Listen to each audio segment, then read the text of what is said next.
Good morning. We are now into John chapter 4. We've moved out of that beautiful section of John 3. We're moving into the story about Jesus and the woman at the well. It's a really important story. It's a profound story, and it'll be a joy to kind of walk through it with you. I'm going to read John 4, 1 through 6 and make a few comments as a way of introduction. Now Jesus learned that the Pharisees had heard that he was gaining and baptizing more disciples than John, although in fact it was not Jesus who baptized, but his disciples. So he left Judea and went back once more to Galilee.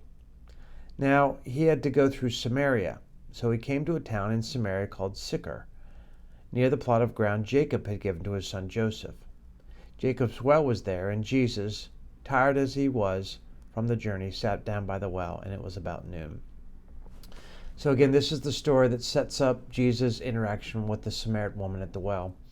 There's two comments here that I want to make, 2 points that are pretty fascinating. First of all,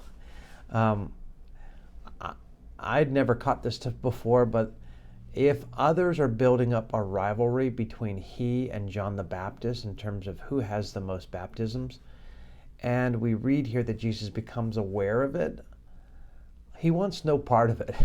Like he literally says, hey guys, we're shutting this down. We're going to go to Judea. This is not a principle of the kingdom, right? The kingdom principle is one of generosity, of honor, of dignity, and love, of serving one another. And perhaps he recognized and wanted to validate John's ministry as being crucial to his own. And so he just decided to move camp back to Judea. I don't know why, but I just like that about Jesus. The second thing that stood out to me in this first few verses here is that John tells us Jacob's well was there, and Jesus, tired as he was from the journey, sat down by the well. It was about noon. Okay, so I've always kind of maintained that conservatives tend to highlight and focus almost exclusively on the deity of Jesus, and liberals kind of focus almost exclusively on the humanity of Jesus. And the irony is that Jesus, of course, is both. But if we fail to recognize Jesus' humanity as folks who may be more conservative, we will miss out on a crucial part of what the incarnation is. I love the fact that they had perhaps gotten up early, had journeyed maybe tens of miles, a nice 10 or 12 mile walk. It's before noon, and Jesus is tired, physically tired, such that he has to sit down by the well. We know that the disciples are then sent to get food, so perhaps he's tired. We know he's thirsty, and we know he's hungry. And I think the only point of this is to say that